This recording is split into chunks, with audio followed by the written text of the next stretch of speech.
everybody, Josh Sigurdson of World Alternative Media here, and welcome to another episode of The WAM Show. Of course, we're joined with John Doull, and he's a contributor to WAM, and we're going to be talking about a few things before we get to our first guest, which is Kevin Proteau from Local Supporting Locals. All right, so now this is a really crazy thing that John actually mentioned to me last night, and I wanted to get prepared as much as possible for this because this is something I've kind of been warning about for a couple of years, and as per usual, I'm called crazy for speaking the truth, saying the sky is falling. I don't know when it's going to happen, but it's going to happen. And anyway, so Senate Majority Leader Mitch McConnell introduced authorization for the use of military force at an international level. So basically, it's international martial law. This is supposed to be used against ISIS, which the U.S. government and CIA were complicit in arming, funding, and training. It'll allow the U.S. government to have international militaristic rights to drop troops anywhere on Earth at any time. Now, Obama hasn't announced that he's behind it yet. However, this AUMF, which makes use of the 2001 9/11 AUMF, seems to be what Obama's been asking for. The U.S. destroys villages in foreign countries, uses chemical weapons and biological warfare, and to date have killed millions. They then armed and funded the worst scum of the region and used it as authorization to use further force and arm and fund more groups while backing both sides of the war at a central banking level. Apparently, no one gives a damn about the damn Geneva Convention. No one gives a damn about natural rights. No one gives a damn about the Constitution. I mean, Republicans, people like Mitch McConnell, not conservatives. These people are not conservatives. They're fascists. And I say that openly because that's exactly what they are. And they know it. They know when they sign this legislation that grows the size and scope of government that they are a fascist. Conservatives believe in more of a local government structure. They don't believe in far-reaching federal powers, and never mind far-reaching international powers. That's the new world order that people have been speaking of, since the dawn of the creation of the Federal Reserve and the IRS in the United States, the Bank of England, the central banking racket that's taking over the entire world and backing both sides of the wars. Now, this is completely unconstitutional. The U.S. government has completely shunned the Constitution. Both parties have been hijacked by collectivists that want to control you. So, John, you made me aware of this new legislation. What is your take on it? It seems like just an expansion of things that have already been being rolled out. I mean, as you said, Obama hasn't come out and endorsed it yet, but it fits right in with some things that the Obama White House has already done. I mean, through the executive order that gave Obama the ability to supposedly legally just have anybody killed with no trial, just extrajudicial killings anywhere in the world. By the way, National Defense Authorization Act signed December 31st, 2012. Around midnight, he said that he wasn't going to sign it, but he did. I wanted to make mention of that. So they've already sort of set the precedent for doing this kind of thing, and now they're taking it further from just going after one person they claim is a terrorist and drone bombing their supposed compound they're in or their house or something. Yeah. They're taking it further from this to full-scale deployment of ground troops and bombers and anything they want to just anywhere in the world, all covered. It's just it's a blanket coverage for all of that. Yeah. And of course they're presenting it as we need these special war powers to combat ISIS. But, when you think about the fact that, as you pointed out, it's, openly admitted that they've funded ISIS and helped arm them along with Turkey and NATO. And it's very hard to believe that this is really what this is all about. Yeah. And,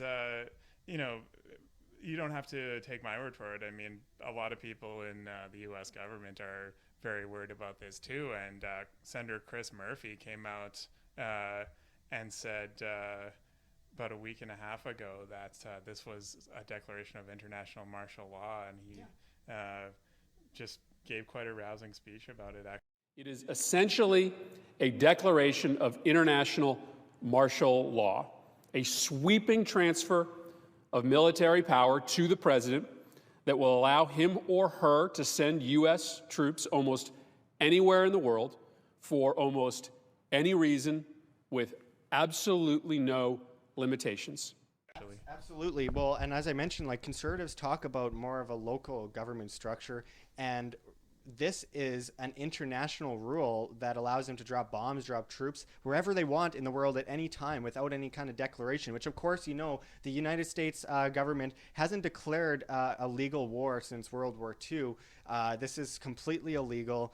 This is completely against the Constitution. This is complete disgrace of what the founding fathers spoke about. Now, you might have whatever opinions you want about the founding fathers, but their message was clear, which was to instate these natural rights and just basically write a constitution that said, look, these are your natural rights, and the government must see those natural rights and respect them. Something that just drives me completely crazy is this idea of international rule, where these people want to destroy foreign countries, kill millions of innocent civilians, and then say they're helping by trying to put up some kind of security structure that infringes on our rights and their rights. And they're arming and funding and training these guys, these rebels. They call them rebels, but let's face it, they're ISIS. They're Al-Qaeda before that, under Jimmy Carter and with Zbigniew Brzezinski's help. They're the Taliban, which met with Reagan. They're the Muslim Brotherhood. They're these groups that mass murder innocent people. They're usually on drugs. They're usually cracked out. And the U.S. Constitution and the founding fathers laid out the idea that to separate from the British world order, the redcoats. This was a whole idea of the U.S. government, and the whole structure was to escape from redcoat Britain, the world order, the old world order, if you will. That's why it's called the New World Order today.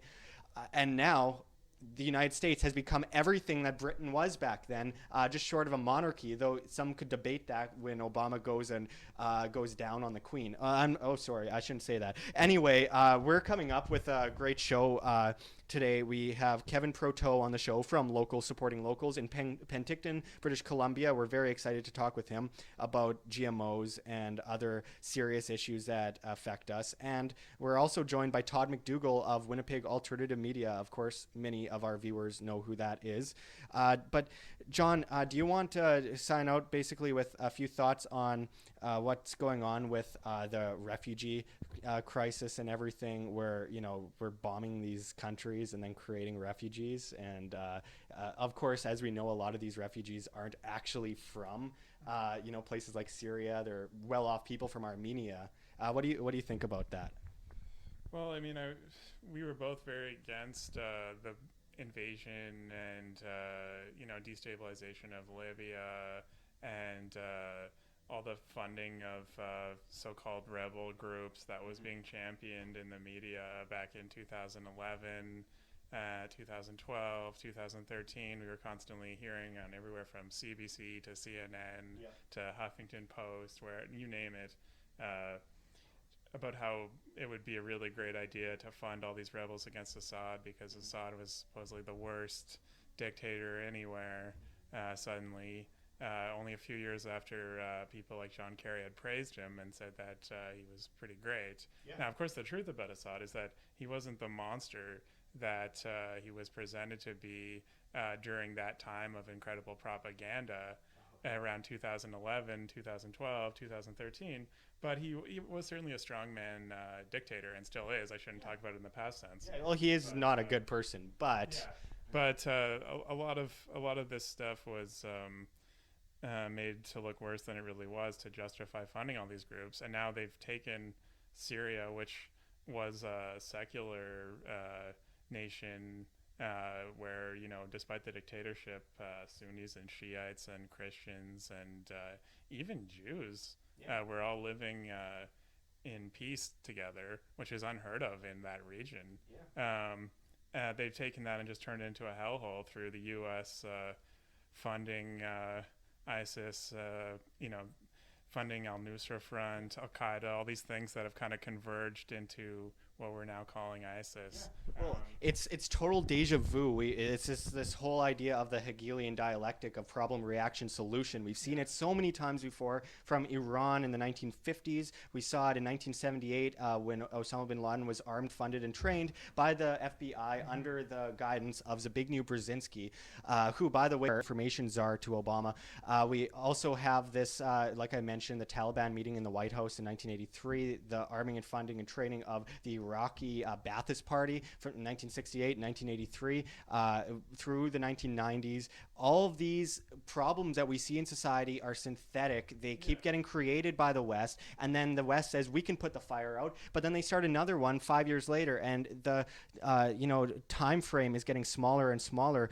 ISIS, I remember them talking about arming them in 2013 and saying, look, you're going to create another Al-Qaeda. And what happens? A year later, we'd never heard of ISIS before, and then suddenly it's the number one thing in the news. This is the Hegelian dialectic. So, yeah, go ahead. Sorry. Well, I was going to say, so, yeah, I mean, we can clearly see that, through the State Department funding of all the militants in Syria, they've ruined that country. And, it's so much of the country's in chaos now, and just whole deserted villages where, ISIS has just taken over everybody's houses, and that's all that's left.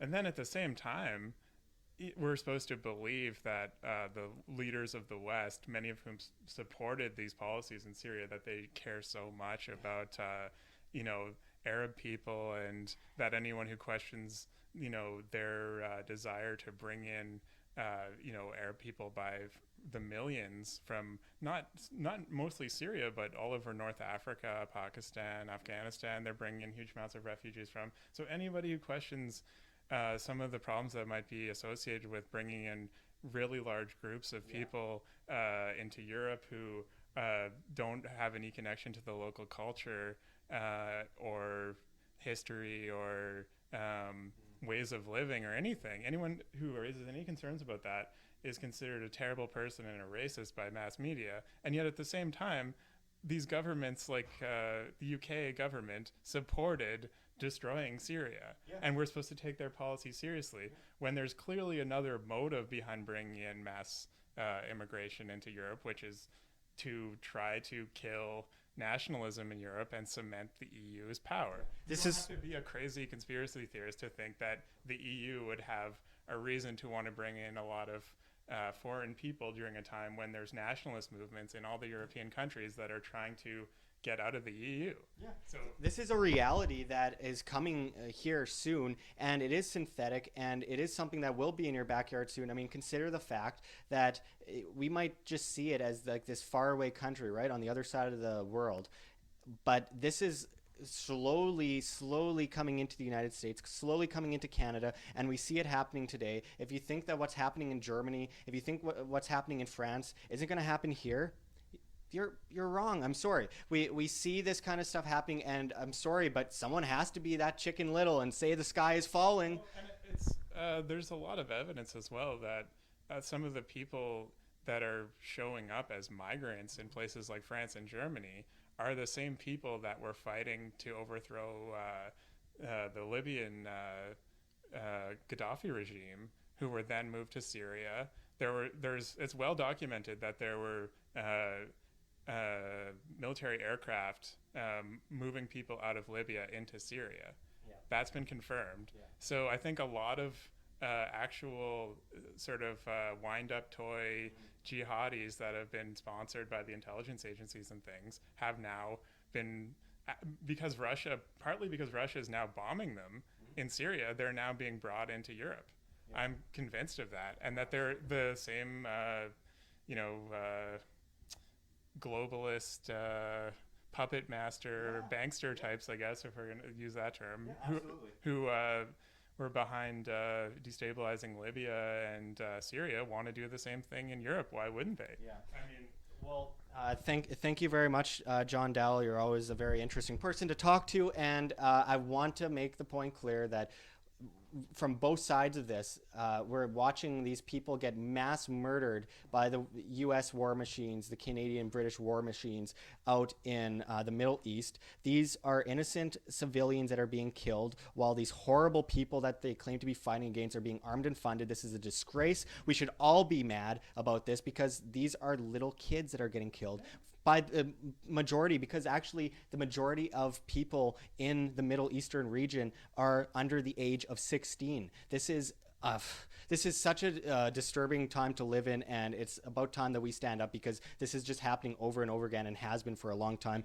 So thank you, John. We're going to be, oh, sorry. I just want to say it's not about race or anything like that. It's about humanity, like people that are decent people who are against things like mass murder and war and central bank takeovers of everything like we see through the Eurozone and the EU.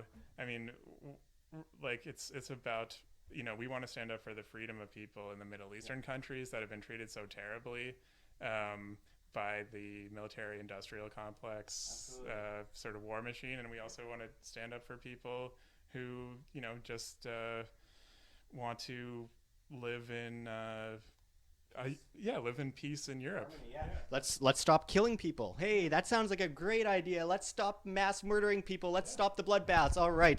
We're going to be coming up right next with Kevin Proteau from Local Supporting Locals.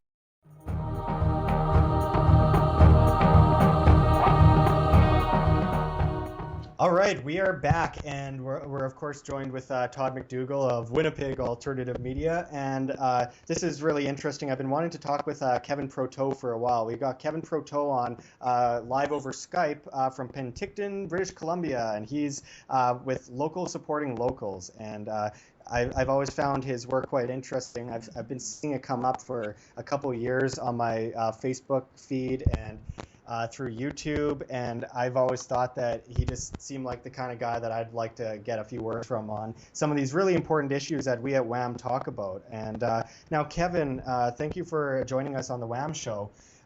So I wanted to ask you, can you tell us a bit about Local Supporting Locals and the work that you do? Okay. Well, supporting locals is something I founded back in 2010. And the way I initiated it is actually through a calendar. And the message is all about supporting local farmers, local ethical, organic, and natural farmers, and local small businesses. And I did that because of what I saw corporatization was doing to our food supply and to our mom and pop shops. And then somebody came along and helped me out and saw the importance of what I was doing, helped create the website, and then from there the message just took off. I mean, the slogan is local supporting locals for all your local needs. It just makes sense, CENTS, right? So and we're seeing it now with rising food costs going up 54%, meat costs going through the roof. I mean, corporatization is definitely not working for us, that's for sure. No, of course not. And I think what you do is quite amazing. Can you tell us a bit about work that Local Supporting Locals does and a bit about your calendar that you release? Well, yeah, I started, at first I started, to get the message out there with Local Supporting Locals. Because I live in Penticton, British Columbia, agricultural capital of Canada for organic here in our South Okanagan here. And I went around with a camera and I started my YouTube channel with the heartbeat of the Okanagan, so I mean, at first people had no idea who I was, what I was doing. At the time they were trying to look at building a prison here when Harper was putting about $15 million into new prisons across Canada, and you're like, well, crime rate's going down, but you're building more prisons, so unless you're starting with our current politicians, I can't see why you're building them. So yeah, I started there, and then I started to put together the calendars, and we just released our third annual. I'm very happy about that. I can write a book on every calendar and what it takes to put them together. But through the calendar, the way it works is you need to get sponsorship. And, hopefully your viewers will be able to see it on screen there. Mm-hmm. there's 8 boxes per page. And so you sell the sponsorship on the calendar, and it's strictly 100% local businesses, no McDonald's, no Walmarts. And it gives you space for about 108 sponsors. Now, and I say this to people, if you can't get enough sponsors in order to print the calendar, that means it's not, the concept is not working in your community, and you need to move. It's too far gone. You know, and so yeah, so that's the way I started it. And you know, and I pounded the pavement going back and forth here in our South Okanagan, between our farmers and our small businesses, just handing out flyers, letting them know who I am, what I'm about to put together. And we landed up with 68 sponsors, going from Penticton all the way, Summerland, all the way to Osoyoos. And if people Google this, you can see where we're located here. And it stretches for takes about an hour and a half in driving to go from one end to the other. But the most important part, or the most passionate part about it, is I don't drive. I've never had a driver's license. It's not that I can't drive, but I've just chosen not to. And so I actually hitchhike, walk, and bike to get all the sponsors on there. And we ended up with 68 sponsors on the first one, 96 on the second one, and 76 on the third one, which is truly remarkable. And it's got money-saving coupons on the back. We include all of our festivals, all of our events, all of our farmers markets that go on. But more importantly, it's the first 4 pages that I want you to look at, because I also include information for education purposes. I got people like Dr. Shiv Chopra, head scientist of Health Canada for 35 years, discovered the RGBH growth hormone that was causing mad cow. You would have thought the guy would have got a medal, which is what started to expose Monsanto there. And instead he was fired. And so he's actually written a book, Corrupt to the Core. And so he's written in the calendar, Common Sense Canadian, Damien Gillis. He's very passionate on also with the building of Site C dams, fracking. Great, incredible documentary writer. And what's his name? Harold Steves. He's 41 years city councillor. He's the one who started the ALR. And yeah, I've been a big advocate for agricultural land reserves and fighting tooth and nail here. So I get different people to write in the calendar. My goal is for you to go back and see them, you know, because at the end of the day, too many of us are disconnected in our communities here. We're all on our little tools here, Facebook and everything else, and we need to get reconnected, you know. And so, and it's very important to have credible sources when you're going to be talking about information, because a lot of times I'll jokingly say to people, they'll ask me farming tips, you know, because of all the farming in the calendar. I'm like, I don't know. I grew up in Montreal in a concrete jungle. I don't know the first thing about farming. But read the calendar. Go to the farmer. You know, here's a link. You know, that's who you go talk to. My job is simply to reconnect you to the people that you need to be talking to. You know? And in the end, I think one of the most important things that we have when everything else is gone is food and shelter. And that's no money. I talk about saving gold and silver for the coming economic crash, but that ain't going to get you food and water. That ain't going to get you shelter. And I wanted to give a quick plug out to, I was in Kelowna earlier this year, or last year, I should say, 2015. And I found a great place called Helmut's Deli that made completely GMO-free foods, and I just thought it was excellent. A little plug for you guys at Helmut's Deli out in BC. And I also wanted to quickly quote you, Kevin, here, as you said something I found quite interesting and very true. You said, and I quote, "We have more power individually than we realize. At the end of the day, it's more important where you put your dollar.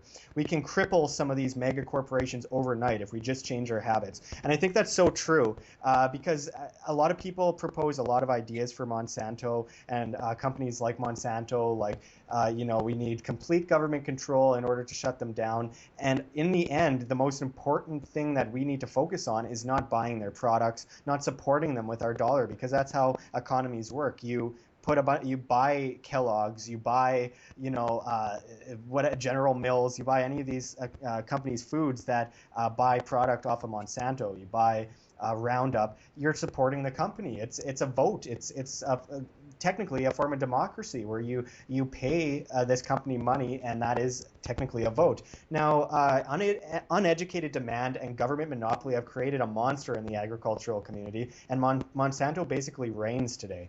Can you tell us a bit about how GMOs and glyphosate affect us today?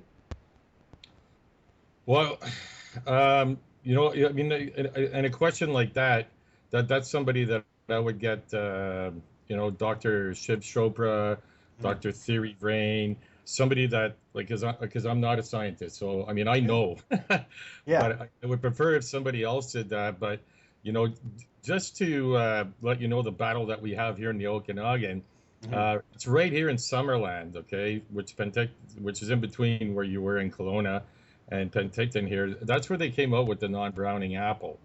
And yeah, I mean, talk about right in your backyard. I mean, I can pretty much look out my window and see the research center where that came out of.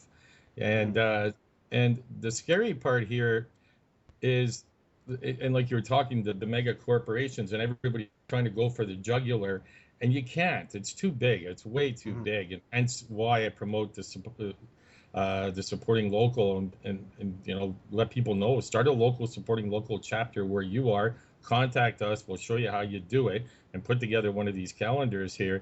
But what's the problem is actually it's actually our neighbors in our communities as well, because the problem we found, I couldn't believe some of the resistance I was getting through social media in our area, and also at events where information sessions were going on with GMOs, and the resistance, because the 50 farmers are invested into the technology, into the GMO apple. So now they got their money invested. You know, how much they got, I don't know.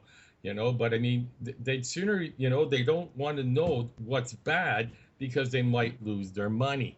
Yeah. You know, and I'm going to say a point that might be a little controversial to some, but I believe that the whole epidemic that we see with this demand for GMOs, and I say demand because, let's face it, almost every product we see today in any store has GMOs in it, and I believe that it has something to do with Agenda 21 and the new Agenda 2030. Monsanto has ingredients in nearly every major food and beverage brand and beyond. And actually, Todd here, he spoke with Tony Mitra, who I know you've met before. And Todd, can you tell us a bit about what Tony Mitra talked to us about, you know, glyphosate? Yeah, and as you mentioned as well too, Dr. Thierry Vrain, who were here a couple of years ago on their cross-Canada GE Foods tour. And I was lucky enough to get there and talk with them for a little while afterwards. Both great, polite, intelligent men, and who are doing excellent work. And yeah, of course, the problem that we see with glyphosate is that it has been studied, researched, and even then after the research understood as a harmful carcinogenic chemical. It can be found in the water runoff outside of the crops, you know, and then it's getting back into the lakes and rivers and streams. It can be found in almost any kind of, it goes hand in hand with GMO. If you're growing a GMO seed, Monsanto or Cargill or any of those big guys, they're going to tell you, well, you have to spray the Roundup Ready, you know, on the Terminator seeds, on Monsanto's products. So therefore, if you're going to use Terminator seed, you're going to use glyphosate. So you're getting like a double whammy, sort of double punch right there, with two different kinds of chemicals and two different kinds of inorganic food that, of course, we're continuing to find out is not so healthy, and has all these different problems to do with digestion and even into neurological issues as well too, as Dr. Thierry Vrain was able to present quite easily and well researched in his presentations that he's gone on tour with. And so I wanted to ask you, just to throw in there, like Dr. Thierry Vrain was also one of the scientists at the research center, so he was a former GMO scientist. So I mean, about he was credited to speak on it. Go ahead. Sorry. Absolutely. No, I wanted to ask you how, I guess you kind of touched on a little bit about the reception, but even the reception from, say, other farmers or other local businesses in your area, and even beyond, like have the larger reception over social media. Have you seen a good amount of people wanting to kind of restart your initiative in their communities? And has it grown or has started to grow in other areas, even outside of BC? It's starting to, and actually, I had a gentleman call me down from San Diego who wants to start the San Diego chapter of Locals Supporting Locals, also in Westminster. And this is just an advisory for people here, because you see a lot of these so-called sustainable groups out there, and they pop up, and you start one in your city, you check it out, and for some reason, it's gone global. Okay, and they claim to be grassroots organizations. Okay, like I've been at Locals Supporting Locals for 6 years now, and I'm still like the real only chapter, but the other ones are just starting. And by all means, do contact us. But it is so hard and difficult, and I'm sure you know yourself, starting up your own new media here, and any other alternative media, how long and how hard it takes. So when something is global, you got to question it. And anything that starts off with due to overpopulation and peak oil, dump it right away. Because the minute you think we're overpopulated, and this is controversial too, but it really pisses me off. So I feel I got to say it here. If you think we're overpopulated, start with yourself. We've never have been, never will be. It's just because they've been squashing all the small local farmers, pushing them into the big cities. And so, be very careful when it comes to these sustainable organizations, Sorry, I just wanted to make a quick point there of what you said about overpopulation. All these people that keep saying that the world is overpopulated, they don't assess the fact that if you put every single human being on the planet on the island of New Zealand, it would still be less dense than the city of New York. We're not overpopulated. We might have some problems with amounts of food and sustainable living, like when it comes to amounts of food and water that we have, but that's all chalked up to monopoly over the markets, where we could have so much more food, so much more sustainable plant growth and farming if it weren't for this monopolized market. And but the fight is to always corner everything. Try to ensure that you are the only guy on the block, and then continue to move in that direction. And I was going to say earlier, if we were to think for 1 second that Monsanto does not have people in on the Agenda 21 like talks, then we're crazy. We're not on the right conversation yet. And we know they are. I wanted to add to that as well. I've hosted a lot of political events and activist events in Winnipeg before, and I'll tell you just firsthand, it's quite amazing seeing all the groups that are totally co-opted right from the beginning. And you made a really good point there, Kevin, which is that a lot of these just go global right away. And a good example is like these George Soros funded initiatives, things like we've seen a lot of these things like Occupy, even Idle No More. The Tea Party as well. It goes on both sides of the spectrum, and both of these groups we find out are getting funded by these giant lobbying corporations that are behind a lot of these problems that these groups are even talking about. It's so tied in completely. And shouldn't Monsanto be tried for crimes against humanity, though? Because I wanted to bring that up because, they are, first of all, what they're doing overseas in Africa and throughout the Middle East is just disgusting. And the initiatives they're involved in even going to people's farms and taking patented seeds that blew over into their crop and then suing the farmers. This is so low. Well, I know I did meet with the Alberta farmer, what's his name again, that exposed Monsanto back in '76. I know what you're talking about.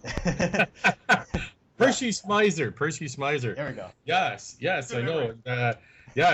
Thankfully for him speaking up like he did, which started to expose Monsanto for who they really are.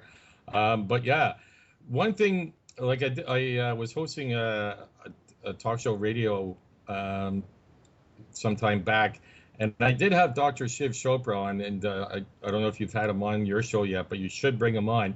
The one thing he brought up to me through his years of working at Health Canada, he was there when Monsanto actually came and approached Health Canada and was there for the meeting, being the head scientist. And they were actually, they actually said to him, they had the guts to say this straight out.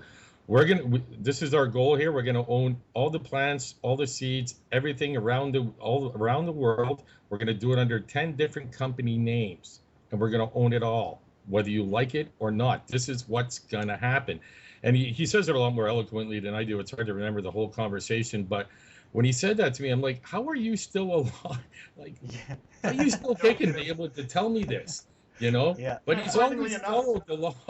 You know, he's done his job, as he put it. And frighteningly enough, they do seem to be pretty close to that goal now, don't they?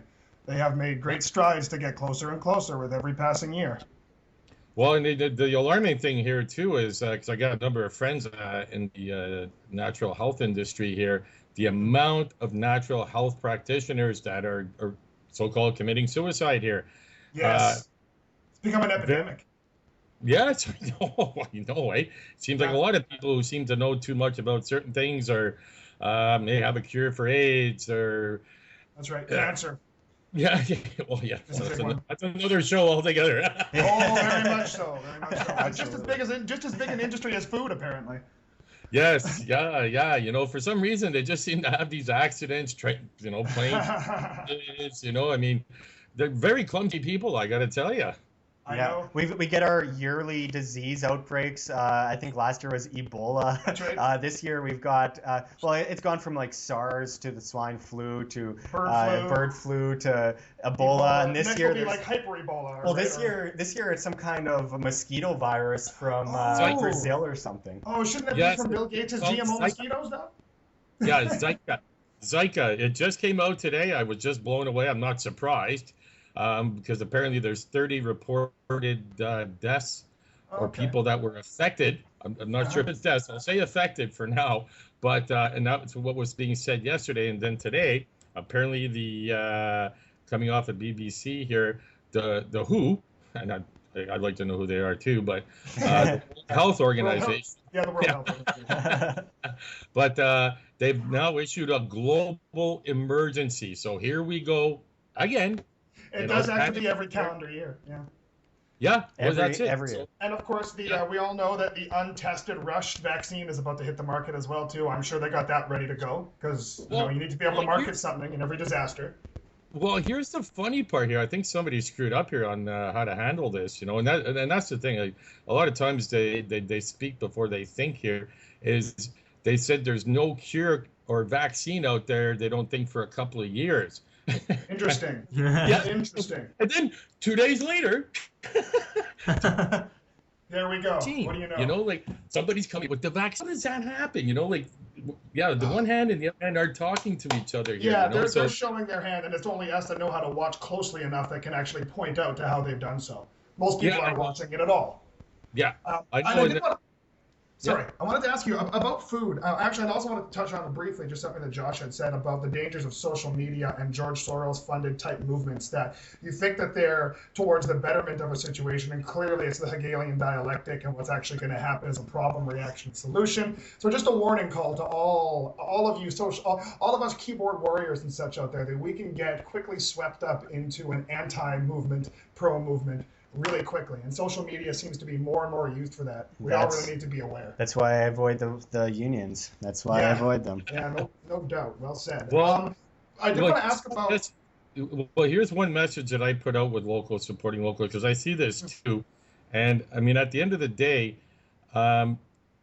you find it very hard to trust who you're talking to through social media. You don't know who they are, who the organizations are, where they're getting the information from. And, you know, there's enough great documentaries so you can get the gist of what's going on here. But again, why I started supporting locals here, like I wanted to get the information out there. And to me, you pretty much got to go talk to people face to face. So, in fact, you're leading right into exactly what I was going to say, which is, don't be so worried about what Facebook groups you belong to. Just go outside your house and do the work. Go talk to people. Be the change. Take the information and do something with it. Don't worry about spending, a whole weekend going, if I can share this to 1 million groups, then I've changed the world. Yes, there's a small truth to that. Yeah, exactly. I don't worry about that with my YouTube videos. They're like, I got 1,000, 10,000, 1 million views. It's like, who cares? So, the thing is,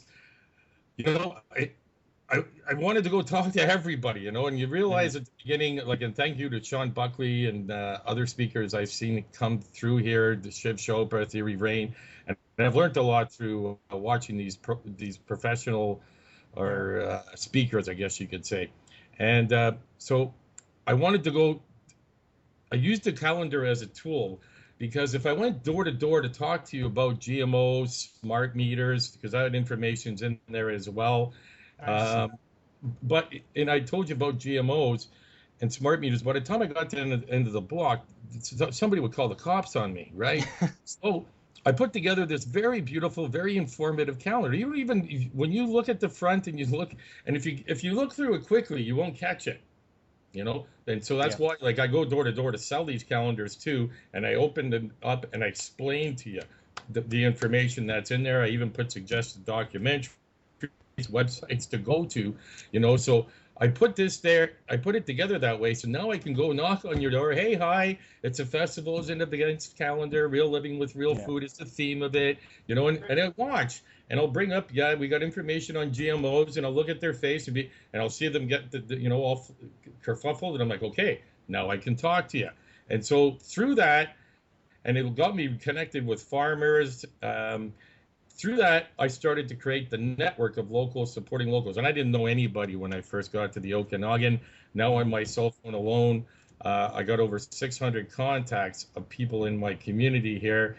And I actually host meetings at farms, cafes, and we talk about solutions. So my goal through all this door knocking, business knocking, is to find like-minded, like-hearted people that are aware, because I don't have time. Like if I ask you if you 9/11 was committed by 19 guys from a cave in Afghanistan, and you tell me yes, I'm like, thank you. Have a great day. You're too far behind. Yeah. I don't have time. We don't have time to educate. But wait a second, Kevin. Are you saying you're some kind of like terrorist or something, spreading facts like this? People don't want to know facts. C51 says stop talking about that. Yeah, well, I gotta say, man, that's another thing too, is I'm not too concerned when it comes to that. I've got no wife, I got no ex-wives, I've got no kids, I've got no house, I've got no mortgage, I don't have a driver's license, so therefore I don't own a car. So what are you going to threaten me with? I feel like this is my calling to do what I'm doing, and I truly love it. I actually have fun at doing what I do too. I host events, like we had the calendar come out. I did it for the first one and the third one. I had three local bands come in, accumulated raffle prizes, donated to our local food bank, our soup kitchen here. We had a great time, and in between that, for 5 minutes, I talk about smart meters. We dance, we give out prizes. Another 5 minutes of smart meters, and people appreciate it. It's a great way of doing it. It's a great way of doing it. It's being it's very unique. And I had a lot of people approach me. Thank you. I didn't know this. I didn't know that. And it's just. But I didn't bombard them. And the one thing, I wasn't preaching to the choir. And you do incredible work, Kevin. I've seen your videos for years. I really enjoy a lot of your interviews that you have on there. There are some really good videos on your YouTube channel. And I wanted to kind of segue, because we're kind of running out of time, but you've said in your videos that alternative media is the only way to find truth these days. What do you offer people on your YouTube channel? I know you have a lot to share. Well, I mean, and you can, all you got to do is go to YouTube and just punch in my name, Kevin Proteau, Proteau. And so I got over 200 videos on there. And again, I never thought I'd accumulate so many videos, but I touch on many issues, So we've led the marches against Monsanto here. We also took on the city of Penticton, obtained the first smart meter opt-out program. So I try to record everything that we do, also showing you how we went about doing that. So we did a 5-minute delegation to present to city council. Then we had a public forum. They brought up the makers from Washington, from Itron, and we got the first opt-out program in Canada, which set a precedent, which was awesome.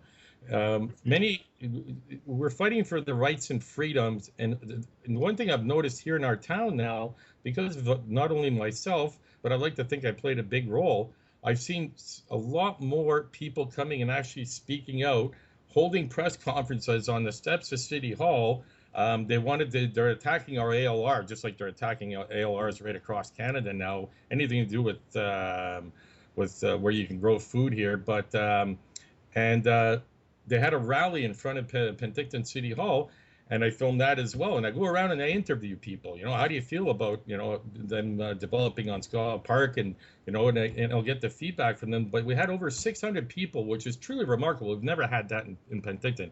It's a town of 33,000 in the winter. It's about 70,000. It's one of the tourist capitals here, and in the summertime. But to see that amount of people come out, and so it's amazing how much more outspoken. So yeah, somebody's got to do it in your community. And yes, you're going to go through a lot of ridicule. You'll be called a nutbar, conspiracy theorist. Like they do all kinds. But it's amazing. I went through all that. I've had 7 smear campaigns that I know about, and it's amazing. After, you will start to get the thank yous, and your biggest paychecks come in hugs when people thank you for doing what you do. Well, but just to let people know too, by all means, contact us. Our website's under construction right now. It should be up and going in about a week or two, locals supportinglocals.ca or .com. And with the calendar, why I did it the way I did, it's to help fund an organization, because most activist organizations are broke. They got to fundraise to get a pen and paper, So the way these calendars are created is to help you fund your organization, and we need that. And at the same token, I can't begin to tell you the network you create by doing that. But you can't just go door to door without something in your hand, because you get the cops called. So don't do that. I'll just say a couple quick things here. I wanted to say to the audience, because you had mentioned, in a lot of your work and a lot of your speeches and events that you're talking about rights and freedoms. So to anybody out there who doesn't know the connection between talking about GMOs and Monsanto and rights and freedoms, it's because Monsanto was trying to tell you that you don't need to know what's in their food. You don't need to know if it's healthy or not. Just take their word for it. And if they buy up all the farmers across your land, and don't even pay them fairly, or don't even allow them to be able to move their business in the way that they want to, that is freedom. Of course, we all know that that's not. You should be able to grow whatever you want to grow, eat whatever you want to eat, and know what's in it. So I just wanted to make that connection for everybody. And I wanted to quickly, before we go to our next segment here, you can, of course, find Kevin Proteau at localsupportinglocals.ca or .com. Check out his YouTube channel. He's got a lot of really interesting stuff, from chemtrails to GMOs to C51. Just the guy's putting out some really great work, and I really want people to go and check him out, because we need to support people who are pushing things more at a local level, because in this time more than ever, we've got people trying to expand it to an international level, and that creates a dramatically dangerous form of collectivism that will grab a hold of us. It already is, but not entirely, and we still have time to break free from it. So thank you so much, Kevin. Todd and I are going to be continuing into the next segment, and we hope to talk with you again. Yeah, okay, yes. The work at the community level, pun intended, are the seeds of change. Yes. Thank you very much, guys. And just one more, find us on Facebook as well, Locals Supporting Locals, the Okanagan chapter here. So this way, as the website comes back up, we'll connect you there. And I just wanted to say great job to you guys, and Dan Dix with Press for Truth, and We Are Change Victoria. We got a lot of great alternative media here in Canada. And I utilize you guys all the time to share the information that you got. So everybody working together, that's how we get her done. We all appreciate each other, and it's a beautiful thing to see, because we're not competing. Independent media is out there to get information out, and that's the most important point. Is it's about the information. There's no competition involved. We love each other and we work together, and it's a beautiful thing. So thank you, Kevin, and we'll be right back with more on the WAM Show.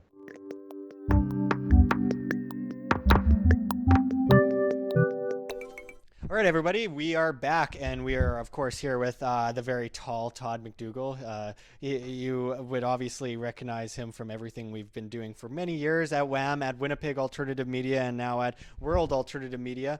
Todd, of course, is still heading up Winnipeg Alternative Media. He does a lot of really great work, and we haven't really gotten a chance to get together and talk together for a while, so it's good that we are able to do this on the WAM Show. So, Todd, what's going on at Winnipeg Winnipeg Alternative Media, because I've been a little bit out of the loop, and I know you've got a lot that you're working on with a lot of other people. So what's going on? Yes, thank you. First, to start off with, I wanted to say it's great to finally be here in the WAM studio, a part of the WAM show. All of the work that you yourself have done to start off this kind of project is amazing. Being able to have this studio and the whole WAM show. And I gotta credit Raheem the photographer. Good call. Yes. Producer. Absolutely. Anyhow, yes, over at the Winnipeg side of WAM, Winnipeg Alternative Media, our big focus right now, and I'm sure you'll know this very well if you've been following the Facebook or the YouTube or the Twitter, is water fluoridation. It's a very big part as to why we, not to why we started Winnipeg Alternative Media, but it was our very first big topic of interest. It was our very first big issue. And when we first kicked off, the organization Winnipeg Alternative Media, we were directly working hand in hand with Fluoride Free Winnipeg, who we still talk to a lot of their existing members now, such as Trevor Adams, who we're going to be talking to a lot more in the very near future. And quickly got to work on trying to pressure City Council about the truths about water fluoridation, trying to get the information out to more of our community members so that more people could be aware of what they're drinking and bathing in. Really, get the ball rolling because you take a look around Canada, you take a look around the world, and water fluoridation seems to already be very well recognized as an out-of-date science that has way more harmful aspects to it than it does good, that it has been lied about, that there has been cover-ups, and a lot of those truths now are very much out in the open.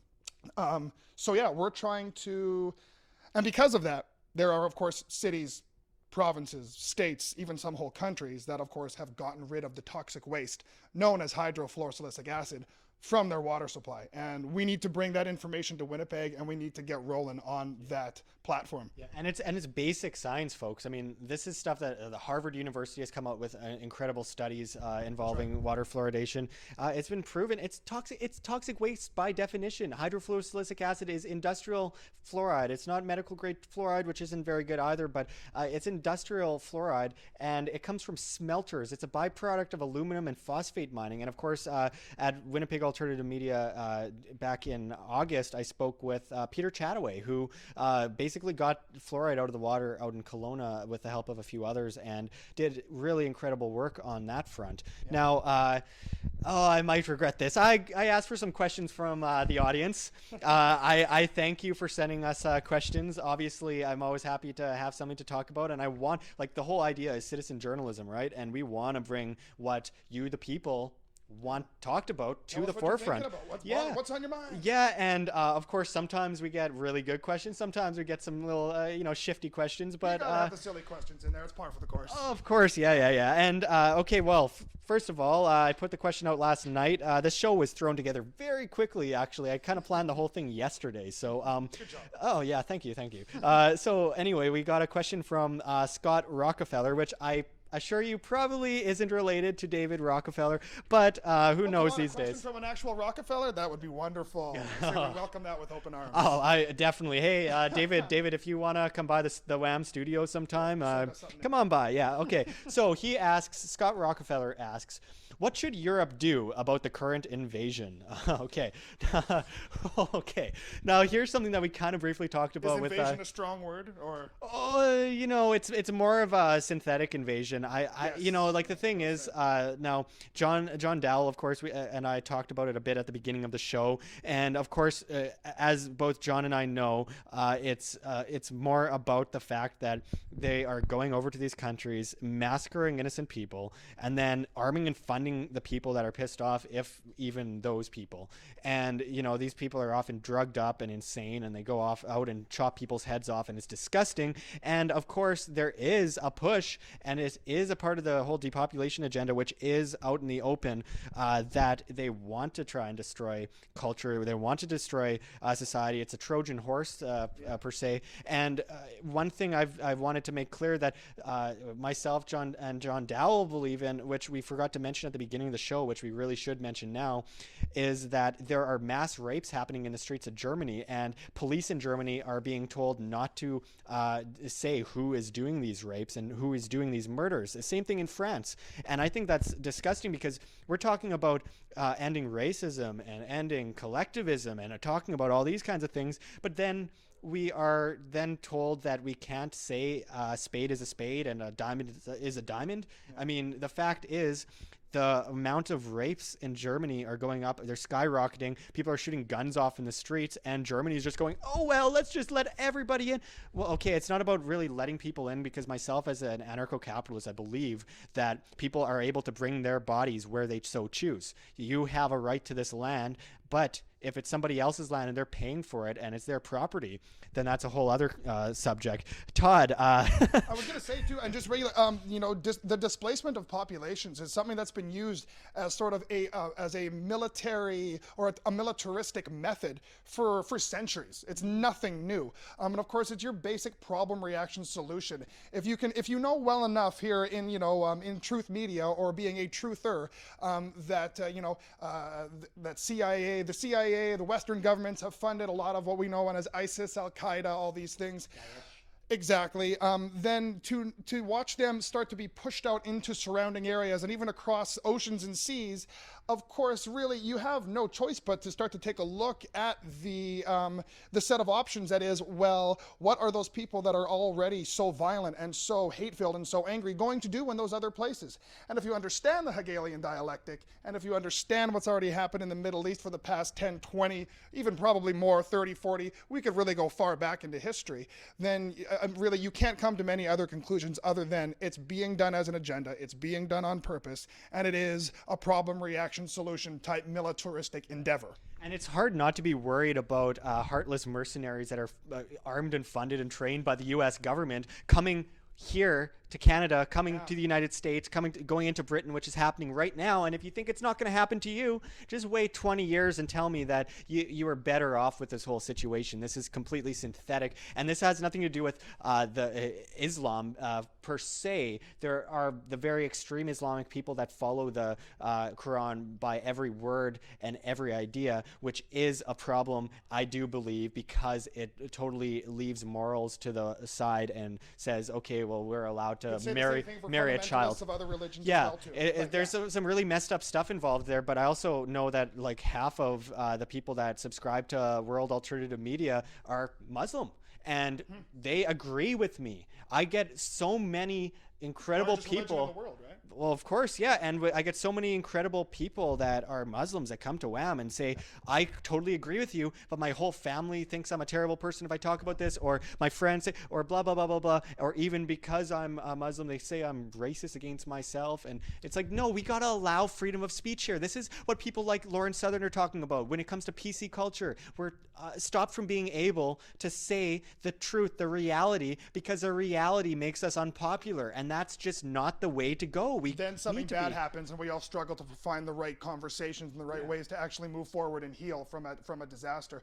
So, of course, I would hope a lot of those people do end up waking up if all of a sudden, because of their even own family, even in their own culture, people from their own culture, people from their own families, whether they're involved in actually creating disaster or not, if all of a sudden, the country of Canada started to come down on them with, police state type actions like Bill C-51, will they then understand that why that was set up before a bunch of, quote unquote terrorists were sort of spread around the world? Exactly. You'd hope that they finally do. Yeah, and okay, well, now getting out of that question, which thanks, Scott Rockefeller. Could go on. Yeah, thank you. It probably is a Rockefeller, just trying to get something in there to make us look bad. Do you guys want terrorists? Yes or no? I oppose terrorism. I oppose death. I oppose mass murder, and I oppose violence. That's but I'll my. welcome in a new world order. Oh yeah, like the thing is, I believe in the non-aggression principle, and seriously, this is something that no matter which side you're on, you don't kill people unless you're defending yourself. The only, as J. Edward Griffin told us on the WAM show a few episodes ago, the only justification for coercion is in the defense of our property and our rights. I believe that that's totally true. Your property also being yourself, right? Yes, absolutely, which a lot of communists won't like us saying, because I've spoken with some recently that say that their body isn't their property, and to that I say the very unpopular thing, do you want to get raped? Probably not, right? You probably don't want to get raped, so then do you believe your body is your property? I think so. Anyway, so now we got a interesting question from Tyler. He's always lighting up my news feed. It's always quite interesting. So he says, when are you going to come party at the porch, bruh? Well, Tyler, I don't know. I didn't know there was a porch, so thanks for telling me. I was going to say, what porch, man? I mean, like, just tell us the porch, give us an address, and we'll see what happens. Yeah, we'll bring by a 6-pack, and yeah, it'll be There we go. it'll be a fun time. Thank you, Tyler. Very constructive question. Okay, now we also have. I apologize, Mohammed, if I pronounce your name wrong, but I always really enjoy your comments on WAM. I'm just going to say your first name. So Mohammed asks us, Agenda 21, Canada is a large body of land. Are we the primary target of United Nations policies, especially with water crisis in play in a lot of small towns? Yeah. What do you think about that? I've thought about that a lot myself. That when you really start to take a very in-depth look into what the United Nations is doing with Agenda 21 and what the whole sustainable Earth sort of idea is to further fuel the message of overpopulation, to even make people believe further in the global warming thing, so that people are much more susceptible to giving up modern day technologies, giving up modern day availabilities and options and stuff like that, maybe even giving up their car, which is in a lot of ways actually can be a very positive thing. It's just that there's two sides to this. If you're doing it for government, if you're doing it for like international law or an international body, well, I would say go take a look at their histories, and there's probably a very good chance that they're using it to actually relinquish your ability to do anything for yourself. They're using it to hurt your individual power. Mm-hmm. So if we take a look at how that could play out in a very large, very diverse country like Canada, even very diverse in our ecosystems and diverse in what we can do with water and food and energy, yeah, it leaves a lot of open doors, and it can be kind of frightful to think about. There are a lot of small towns around Canada that have been very healthy for a very long time because of how spread out we are, and how there are several, like all of Western Canada can be so greatly used for agriculture. So therefore you get farm towns and villages all spread out all over the place, growing food and farming. Now the more and more that Monsanto takes over the food production in cahoots or working with Agenda 21 and the United Nations and these international bodies, are we going to see Canada affected in that way that the U.S. has always been talked about, where all of a sudden, everybody does move into the major cities, the farmland becomes only corporate, we barely start traveling out through those old dirt roads and stuff like that as much. I don't know, we have so much cabin country here in Canada. Does the government ever want to, would they ever begin to try to massage a message into our heads that, owning a cabin is maybe not so great, because if you already own a house in the city, then owning a cabin means maybe you chop down trees out there. So maybe you shouldn't do that so much. And you're running your boat in the water. Maybe you shouldn't do that so much. Well, the David Suzuki type mentality, that we know is very much in line with Agenda 21. Well, yeah, this whole idea Leave no footprint. This whole idea that we're just maggots of the earth and that we don't matter and that buffalo matter more than us, and to some people that might be the case. I believe that we as individuals all matter, but just don't push that on me, because I disagree. Well, of course, there's only justification for voluntary action in these cases, and I find a lot of the time people worry too much about these things that they can't necessarily change, like the fluctuation of our weather, but they call themselves environmentalists, but then they completely ignore real environmental issues like the pollution of the air that we're breathing. They worry more about the creation of plant life like CO2 instead of talking about, for example, you're walking down the street and you're breathing in these toxic fumes from all the vehicles. Let's look at that a bit more. And also, I wanted to mention that there's a lot of stuff happening around Manitoba right now that involves Agenda 21. A lot of people moving from small towns because they're totally broke to big cities. That was part of Agenda 21, was to move people from small towns to big cities. Right. And right now, the rural areas of Manitoba are in chaos. You talk to most economists, and they're saying most of these towns are in complete chaos and they won't last very long. Mm-hmm. And that's really sad to see, because I know people have this perception of Manitoba as just this flat line. It's a beautiful, beautiful province if you really explore it. And the idea of all these people getting pushed into this gray city Yeah, called Winnipeg. Just Winnipeg. Only Winnipeg. Only Winnipeg, and they are succeeding at this. Yeah, no, I was just going to say, so that is a great question, and really to, I guess, try to wrap up as much as we could possibly say on that excellent question is there is so much. The Agenda 21 and Sustainable Development type of programs and mentality is so far-reaching. It's so widespread that, that's what makes that such a great question. So keep watching, keep looking for those kinds of signs so that we can talk about it more, because are we seeing some signs starting to show an actual movement towards those things in even around Winnipeg? Yes. Are there many more that could be right down the line? Yes, of course. So we need to be very watchful. We have to be vigilant. And we got one more question from Brian Forrester, of course, part of WAM. He has been, a cornerstone in WAM for many, many years if you now. ever liked any of our neat imagery or whatever like that, guaranteed it was probably done by our intros, our imagery, our t-shirts, and I want you guys to check out Brian Forrester, Starving Artist, on Facebook. He also does, a lot of books, including stuff like Brian Forrester, also named Brian Forrester, who looks at elongated... Brian Forrester, the author. Yeah, the author. Yeah. Anyway, so he asked us something. I don't think it was actually for the show, but I'm going to mention it on here because I figured it would be a good time to make mention of this. He asked, are you going to use a web page? Now, of course, Brian is part of the creation of our new worldalternativemedia.com website, and that will be up very shortly. We're working out a few kinks in the whole thing because it's not easy to bring a whole new platform for alternative journalism that involves all these medias, because we are connecting with this website with medias all over the world, including Freedom Free for All, We Are Change Victoria. We're talking with Dan Dix, Press for Truth, and all these incredible independent medias throughout Canada and the rest of the world. Jeff Berwick from the Dollar Vigilante, we're working with him, and this website's going to be incredible. I can't wait to bring it to you guys because we've been working so hard to put it together the way we want it to be, and the reason it hasn't been released yet is because I'm extremely picky and I'm a bit of an asshole. So I've kind of been a bit of a Nazi on it and said, like, no, you're going to do this way because I say so. So don't worry, it'll be up soon, and we're going to be bringing you a lot of great news on there. We've already written like 20 articles on the website, but we haven't been able to release it, and it pains me to not be able to bring it to you guys, but I can't wait to actually do that because it is a big step for WAM and a big step for independent media, because we are bringing you guys the ability to look at all the alternative medias on the planet and connect them all without centralized power, because we're not for centralized power in this whole industry. We're not competing, as we mentioned earlier in the show. We're all working together to try and get information out in whatever capacity that we personally can. So I'm going to be signing off right away. So Todd, anything that you want to mention as we close off this episode 4 of the WAM show? No, not all too much. I guess I'll just simply say that, of course, if you've been following us for long enough, then you've heard us talk about the great need, the great desire to bring sort of,